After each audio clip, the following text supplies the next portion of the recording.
Old Pete's tractor has sat in the far corner of the pasture for longer than anyone can remember. No hand turns its key anymore. No one climbs up to drive it through the fields. It rests in the damp grass, where the wild clover grows thick around its tires. Rain has eaten through the metal over the years. The fenders crumble at the edges with red rust. The steering wheel has a deep crack running across its center, holding the shape of hands that gripped it decades ago. A herd of dairy cattle drifts through the pasture at the end of the day, stepping around the stationary tractor like it's just another rock. They don't pause. They don't notice the quiet hum that waits under the rusted hood. The sun dips lower, painting the distant hills pink and orange. The shadows stretch longer, creeping across the grass toward the tractor's resting spot. The air cools. The first crickets stir in the clover, testing their first chirps. The tractor sits still. It waits. It waits for the moon to climb high. It waits for the dark to cover the farm, so it can wake.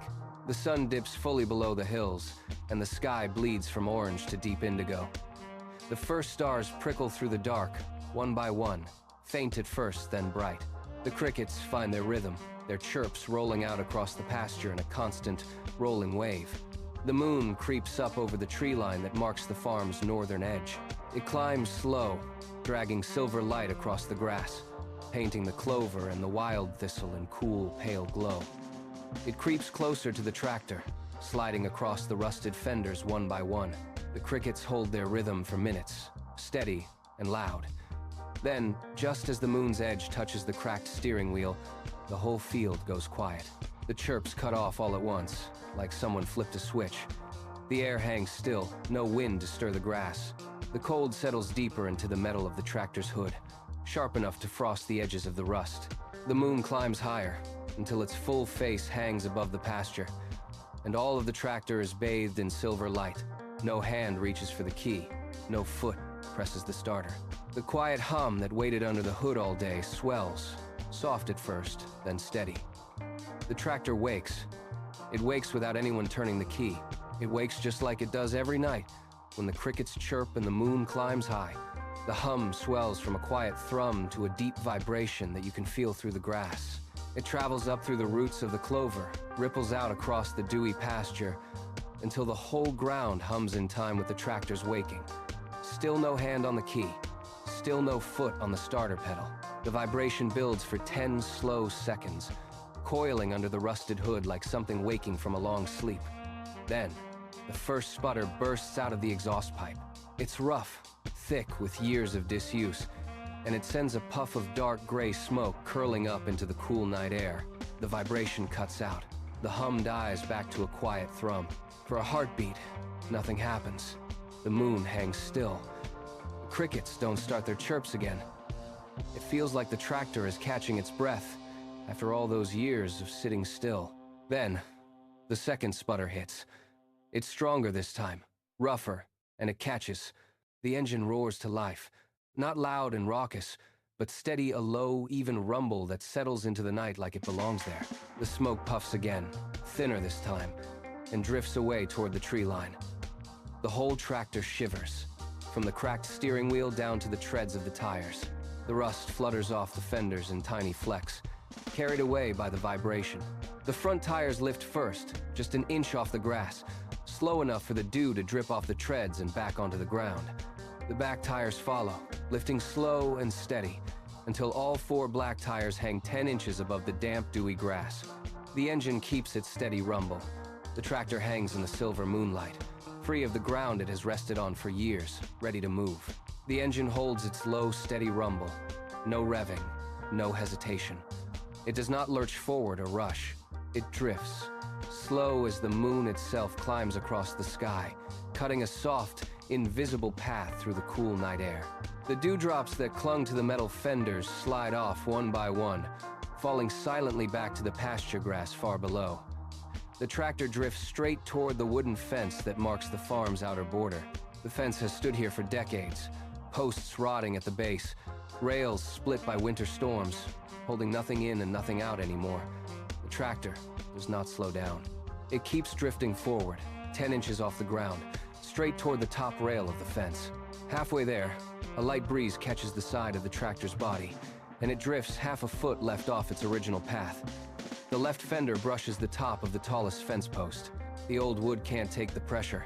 It cracks with a soft, sharp snap, and a rotting 2-foot section of the post breaks free, tumbling end over end down to the grass below. The tractor does not stop. It does not adjust. It keeps moving forward, right through the gap the broken post left. It glides easily over the top of the fence. No bump, no jolt, just smooth, steady movement through the air. The whole fence stays standing except for that one broken post, left leaning against the next rail. The tractor clears the fence fully, hanging above the ditch that runs along the outer side, still holding its steady height. The engine's rumble never changes. It turns its nose slowly toward the dark tree line that cuts across the horizon, the same tree line the moon climbed over an hour earlier. It holds there for 3 slow heartbeats, as if savoring the first step out of the pasture it has called home for so long. Then, it begins to move forward, slow and steady, heading out into the world to explore. The tractor moves past the first line of oak trees that mark the edge of the farm, slow and steady, engine rumbling soft and even under the moonlight. It gains a little height as it crosses the first ditch at the field border, lifting just enough to clear the blackberry brambles that tangle along the bank. The first wheat stalks come into view immediately, stretching out before it all the way to the horizon. There is no break, no fence post to interrupt the stretch, just row after row of golden grain, ripe and ready for harvest, standing tall against the dark night sky. The moon hangs high directly overhead, and its silver light spills down over every stalk, turning the deep gold to a soft, glowing silver that shimmers with every small movement. The tractor keeps gliding forward, cutting a silent path through the air 10 feet above the tops of the stalks. The engine's rumble travels down through the air to the wheat below, and the stalks vibrate in time with it, sending tiny ripples running out across the field. Then a soft gust of wind comes down from the hills, sweeping across the whole expanse of wheat. Every stalk bends at once, rolling in a long, slow wave that moves from the horizon straight toward the tree line. The silver light catches the curve of every bending stalk, turning the whole wave into a sheet of moving light that stretches from one side of the valley to the other. The crickets chirp on, unhurried, their song mixing with the soft rumble of the tractor's engine. The tractor does not speed up, it does not slow down. It keeps gliding straight across the endless field, holding its steady height, drinking in the silver glow of every stalk it passes over. The wave of wheat rolls past below it, moving faster than the tractor glides, and disappears back into the tree line behind it. The field settles back into soft ripples, still glowing silver under the moon, and the tractor keeps moving forward, deeper into the valley, toward the rocky ridge waiting in the distance. The tractor holds its steady glide for another 100 yards, engine rumbling soft and even through the cool night air. It moves past 3 more acres of silver wheat, each stalk bending soft under the breeze that still lingers after the big wave passed. The valley opens up wider with every foot it moves. No trees, no ditches, no fence lines to break the stretch. The tractor drifts another 50 feet forward, then slows. It cuts the rumble of its engine all at once. No sputter, no fade, just silence falling over the air. It hangs perfectly still, 10 feet exactly above the top of the rippling grain. Not dropping, not climbing, just holding position in the open night. The crickets chirping from the wheat below rise up louder now that the engine is quiet, their song wrapping around the hanging tractor like a soft blanket. It has never left the pasture before tonight. It has never seen the valley stretch out in any direction farther than the farm's fence line. Now the whole flat expanse opens up in front of it, from the tree line at its back all the way to the dark line of the rocky ridge on the distant horizon. Left to right, the whole valley glows silver under the moon. The breeze fades. The wave rolls past. The tractor starts its engine again, soft, low rumble cutting through the cricket song, and begins to climb. It pulls straight up, slow at first, then gains speed as it leaves the silver wheat behind. The air turns cooler with every foot it rises, the night chill biting into the rusted metal of its frame. The flat valley drops away below it, the entire expanse of silver wheat now spread out like a single blanket stitched with light. The dark line of the rocky ridge grows closer, jagged granite tops cutting sharp against the moonlit sky. The tractor keeps climbing, pulling steadily up the slope of the ridge, passing scattered pine trees that cling to the rocky soil. Loose gravel skitters down the slope below it, knocked loose by the wind stirred by its hull. Halfway up the ridge, a sharp gust of wind comes off the far side, slamming into the tractor's left side and shoving it hard toward a jagged rock outcrop that juts out from the slope. The tractor adjusts its angle, tilts right, and glides just 10 feet clear of the sharp granite edge, the wind still pulling at its frame as it corrects course. It pulls back to its original climb path, keeps moving up until the ridge top levels out below it. It clears the last of the jagged granite and pauses for half a breath, looking down into the next stretch of the valley. A river cuts a sharp silver path through the dark rolling hills below, the current catching the moonlight and turning the surface into a thin, glowing line that winds through the shadow. The tractor holds its position for a moment, then starts to drift downhill, following the curve of the silver river as it cuts downstream through the dark hills. The tractor keeps gliding along the river, holding steady just above the pine tops that line the banks. It follows the silver line of the current as it bends deeper into the dark hills, the engine rumbling soft enough not to disturb the crickets chirping in the underbrush. The river curves sharper to the right, cutting through a gap between two low hills that rise on either side. The tractor glides through the gap, keeps following the water, and the valley walls start to pull back. They pull back wider and farther than they have anywhere else along the river, the trees thinning out until they stop entirely at the edge of open space. The sound of the current changes. It fades from a soft, rushing murmur to total stillness. No gurgle over stones, no ripple against banks. Just silence, broken only by the distant chirp of crickets from the hills behind. The tractor pulls up 20 feet higher, lifting slowly to get a clear view over the edge of the bank. What it sees makes it pause, engine rumble cutting to a soft idle. The river does not keep going. It opens up, spills out into a vast open basin of still water. The idle rumble holds for a long minute, then the tractor eases forward, gliding off the riverbank and out over the open water. It keeps a steady height, 100 feet above the glassy surface, and starts its first slow circle around the entire basin. The mist curls around its frame as it moves, soft and cool, thinning out as it drifts past. From this height, the whole lake unfolds below it, every tiny glint of moonlight shifting as it turns. The opposite tree line curves around the water in a smooth arc. No fences, no farm roads, no sign of human hands touching this place. It's untouched. It's entirely its own. The first circle ends where it started, back above the river mouth that feeds the lake. The tractor adjusts its course and starts the second circuit, this time dipping 50 feet lower.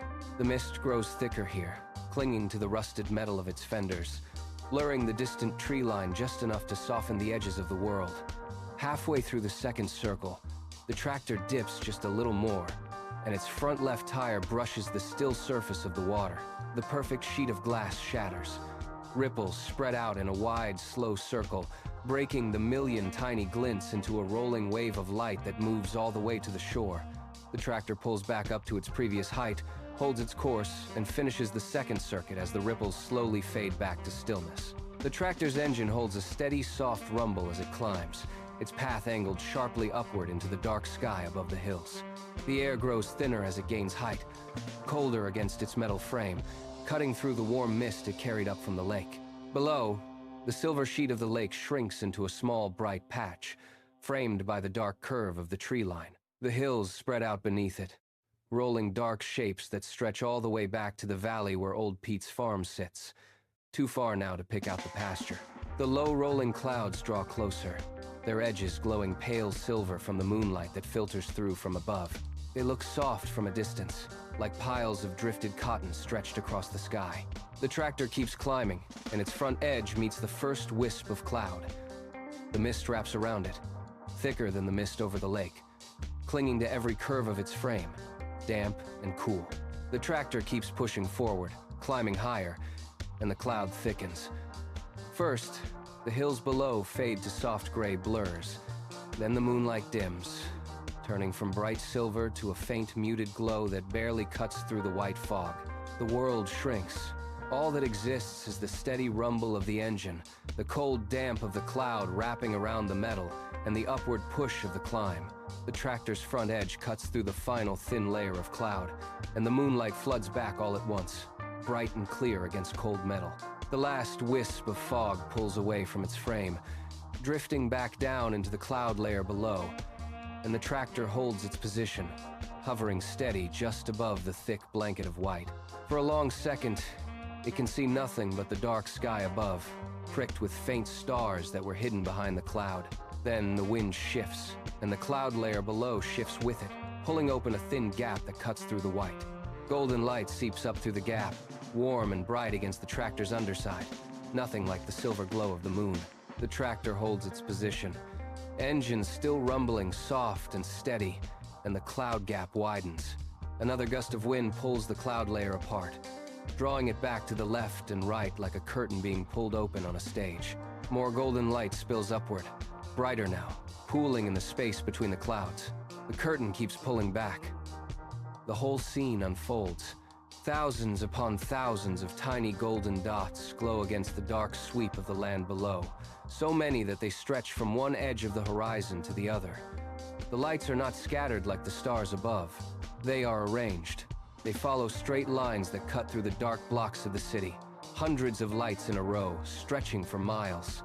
They cluster in tight groups where big buildings rise from the ground, brighter there than anywhere else. Some glow steady, some flicker soft.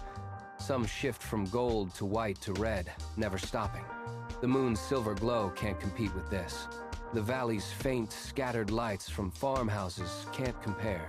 This is a whole new world. Glowing bright against the dark night, entirely different from anything the tractor has ever seen before. It hovers at the edge of the cloud cover, holding its position, drinking in the sight of all those thousands of glowing golden lights. And for a long moment, the engine holds its steady rumble, as if it too is holding its breath. The engine rumbles back to full speed after that long pause, and the tractor starts to drift downward, slow and steady, through the last thin wisps of remaining cloud. It drops below the cloud cover entirely, and the air warms against its metal frame, carrying the faint, distant hum of thousands of machines running through the night. The golden dots of light grow larger as it descends, resolving into distinct shapes that the tractor can finally name. The straight lines of steady light it saw from above are streets, lined end to end with streetlights that cast soft gold over the dark asphalt. The tight clusters of bright light are buildings, windows glowing from inside where people still move, unseen hundreds of feet below.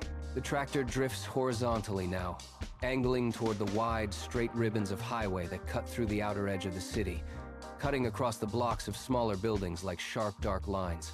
It slows as it approaches, hovering just above the highest building tops, and that is when it sees the movement. Streaks of bright white and red cut along the dark ribbons of highway, moving fast, too fast for anything the tractor has ever seen on the farm. One after another they streak past, each following the straight line of the road, some moving one way, some moving the other, never stopping, never colliding.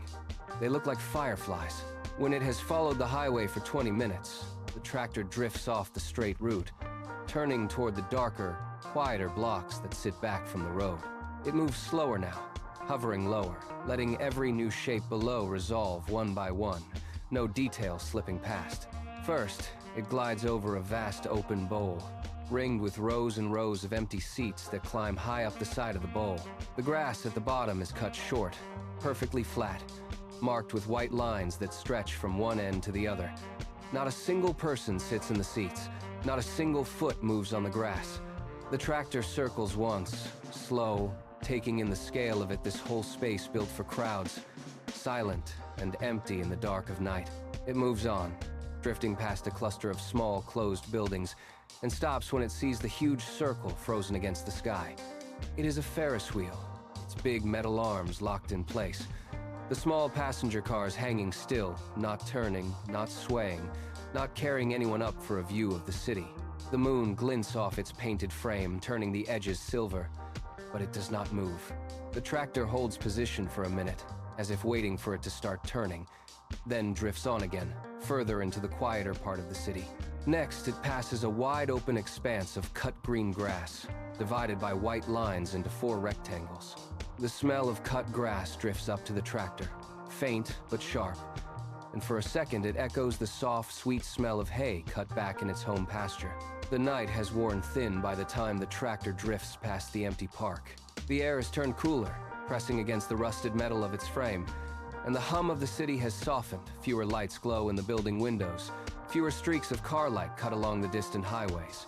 The moon has shifted high in the sky, sliding past the top of the tallest skyscraper, and the first faint pale of pre-dawn has started to bleed into the edge of the eastern horizon. The tractor keeps moving slow, hovering just above the rooftops, when a deep, resonant sound rolls up from the center of the city. One deep, booming chime echoes out, rolling over the rooftops, vibrating through the tractor's frame. Then another, a third. 1, 2, 3. The chimes fade, leaving the quiet of the cooling night hanging in their wake. The tractor stops hovering. It holds its position one last time, looking out over the spread of the city, thousands of glowing lights, straight roads, moving streaks, empty landmarks, all spread out against the dark landscape. The engine hum shifts, deepening to the steady rumble it uses for long flights. The tractor turns its front end away from the glow of the city. It points itself toward the west, where the dark hills and the river and the wheat fields and the farm wait. It adjusts its height, lifting just a little higher to clear the tallest buildings ahead, and starts moving. The long journey home has begun. The tractor moves steadily west, holding a steady height just above the cloud cover, engine humming the same deep, steady rumble it held on the journey out. It does not rush. It has time to reach the pasture before the first sliver of sun crests the eastern hills, but it does not drag its feet either. It maintains a steady pace, cutting straight through the cool night air toward the familiar dark shape of the valley.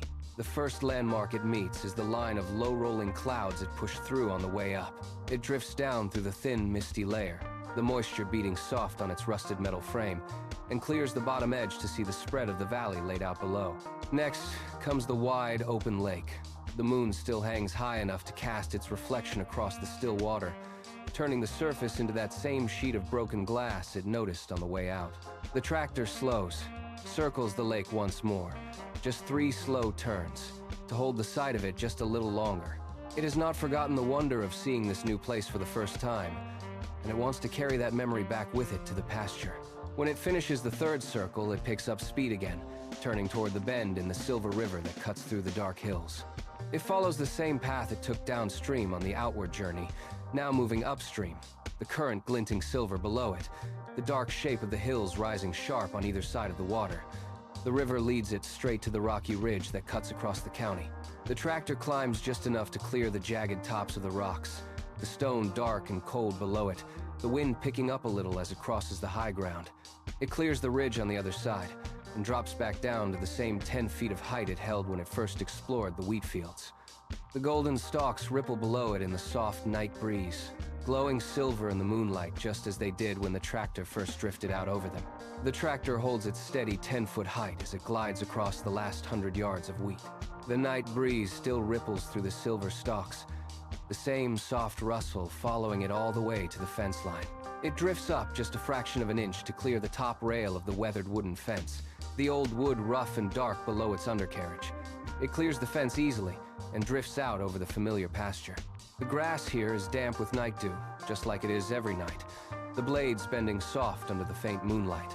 The tractor slows its forward movement, cutting its speed until it hangs perfectly still in the air, 100 yards from the far corner of the pasture.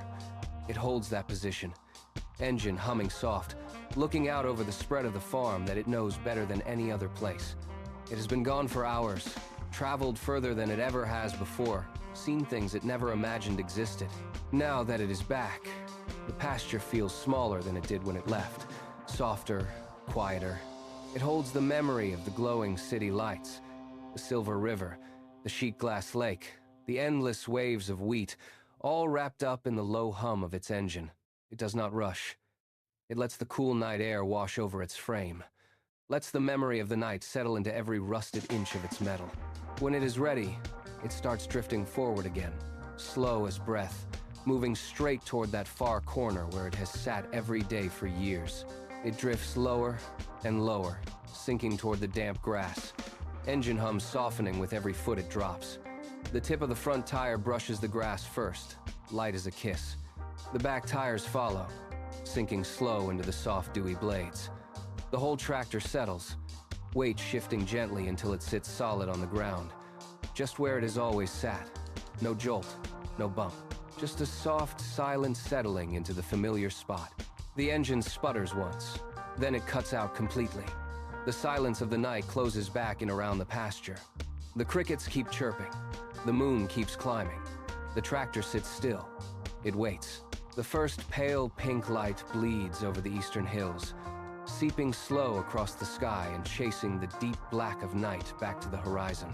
The dew on the pasture grass thickens for just a few more minutes, turning every blade bright and heavy before the sun can burn it off. The crickets slow their chirp, one by one falling silent, and the first meadowlarks start their morning calls from the fence posts. The sky lightens from pink to soft gold, and the first slant of sun touches the top of Old Pete's cabin.